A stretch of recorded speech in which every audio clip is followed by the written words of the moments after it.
There is something sitting on your desk right now. Could be a coin, could be a paperclip, something small, something metal. That object contains atoms, iron mostly, maybe some nickel. And here is the thing about those atoms that nobody told you in school. They did not come from Earth. They did not come from the sun. They came from a collision between two dead stars. A collision so violent, so brief, and so incomprehensibly bright that it briefly outshone the entire galaxy that happened in. That event happened billions of years before this solar system existed.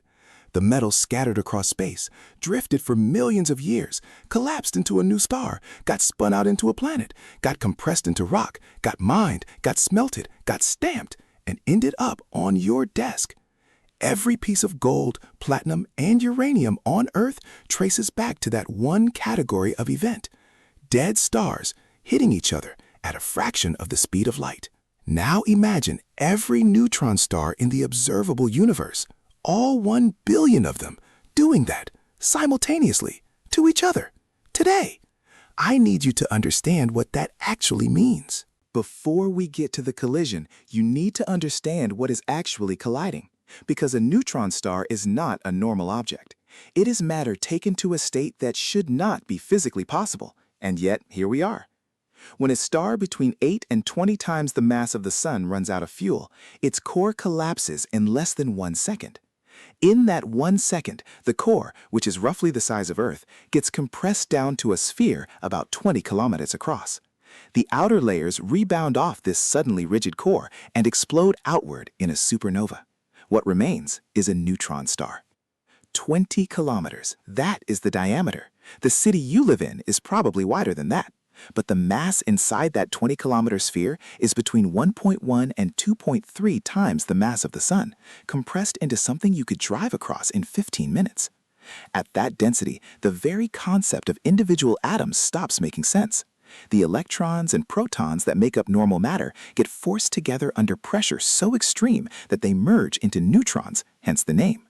The resulting material is sometimes called neutronium, though physicists prefer to call it degenerate nuclear matter. A teaspoon of neutron star material weighs roughly 10 million tons, not 10 million grams, 10 million tons. If you somehow extracted a sugar cube's worth of neutron star and held it at arm's length, the gravitational pull it exerted on Earth would be measurable. These objects also spin.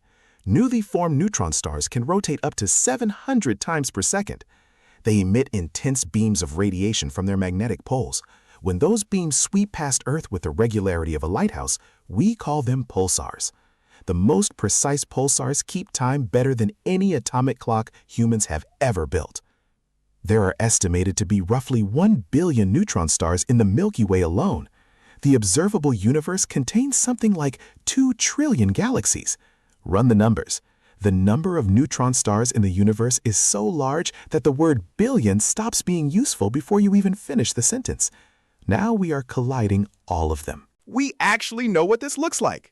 On August 17, 2017, for the first time in history, astronomers detected the gravitational wave signal and the light from a real neutron star merger happening 130 million light-years away. The event was called GW170817. 2 neutron stars that had been orbiting each other for billions of years, slowly losing energy to gravitational waves, spiraling inward at a fraction of a millimeter per orbit, finally reached each other. In the last few seconds, they were moving at close to half the speed of light. The collision lasted approximately 1.7 seconds. In those 1.7 seconds, the merged object either became a black hole immediately or briefly became a hypermassive neutron star, something even denser than a standard neutron star, spinning so fast that it was essentially held together by its own rotation before collapsing into a black hole. The distinction matters less than what happened next. A jet of material was launched at nearly the speed of light from the collision site. This jet produced a short gamma-ray burst, a flash of gamma radiation so intense that had it been pointed directly at Earth from that distance, it would have stripped away a significant fraction of our ozone layer within seconds. GW170817 was not pointed at us. We got lucky. Then came the kilonova. As the collision threw matter outward, neutron-rich material, still at extreme temperatures, still undergoing nuclear reactions, the ejecta began synthesizing heavy elements. gold, platinum, iridium, uranium, all of them being assembled atom by atom in the expanding debris cloud of two dead stars, glowing with the energy of the reactions that were building the periodic table's heaviest elements in real time. The kilonova from GW170817 produced an estimated mass of gold roughly equal to 40 times the mass of Earth in 1.7 seconds. Now multiply that by every neutron star in the observable universe, all merging simultaneously. The scale of what we are talking about has officially left the territory where human intuition is useful, but let us try anyway. The first thing that happens is gravitational waves. When two neutron stars merge, they produce a ripple in space-time, a gravitational wave that propagates outward at the speed of light. A single merger 130 million light-years away caused detectors on Earth to move by a distance roughly 1,000th the diameter of a proton. That is how sensitive our instruments had to be to register it at all. Now imagine every pair of neutron stars in the observable universe merging at the same moment. The gravitational wave signal from each individual merger propagates outward. The combined effect is not just additive. Gravitational waves from different sources arrive at every point in space from every direction simultaneously. Space-time itself is being stretched and compressed from multiple angles at the same time, without pause, without rhythm. Every atom in your body is being moved fractionally in multiple directions at once. You cannot feel this. The motions are too small. But the universe's geometry is doing something it has never done before. The second thing that happens is gamma-ray bursts. A large fraction of neutron star mergers produce short gamma-ray bursts. These are not evenly distributed in direction. Each burst fires in a narrow cone from the merger site. Most of them miss Earth. But with enough mergers happening simultaneously across the observable universe, the statistical certainty is that some of those jets are pointed directly at us, likely several of them. Gamma-ray bursts are brief, seconds to minutes, but the radiation from a burst within a few thousand light-years would be enough to end the story here on Earth before you finish the sentence. But even that does not capture the most consequential part of what is happening, because every single one of these mergers is producing a kilonova, and every kilonova is spraying heavy elements across its host galaxy. The observable universe in the span of a few seconds gets flooded with gold. Not metaphorically, literally. The total mass of gold produced across all the simultaneous kilonovae would exceed the mass of all the stars currently in the observable universe by an enormous margin. The universe's composition changes. The ratio of hydrogen and helium, the simple atoms that make up most of normal matter, drops sharply relative to the heavy elements that are now being scattered across every galaxy. The universe that existed before this moment was mostly empty space, with some light and some simple atoms. The universe that exists afterwards is mostly empty space, with some light, some simple atoms, and an enormous quantity of gold atoms drifting through the dark in every direction, going nowhere in particular, for the next several billion years.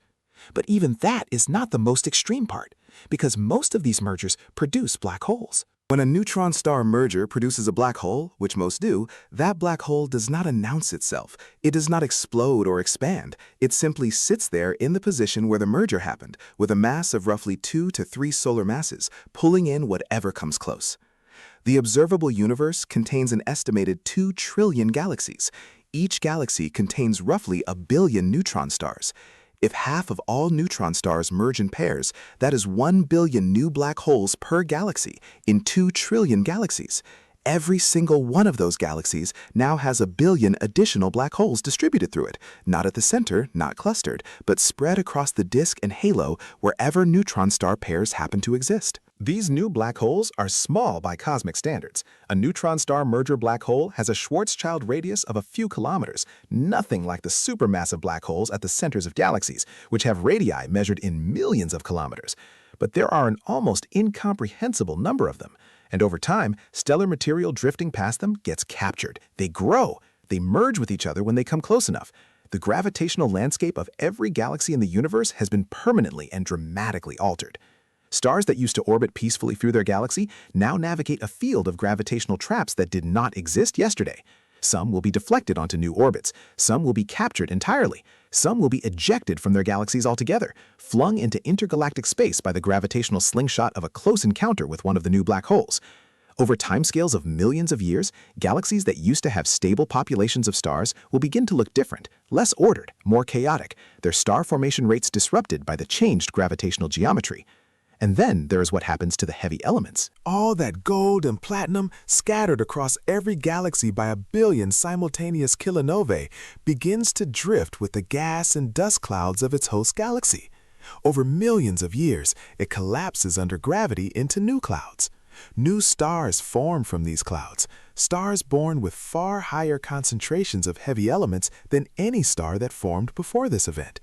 If some of those stars have planets, those planets will have iron, gold, and uranium in abundances unlike anything in the current universe.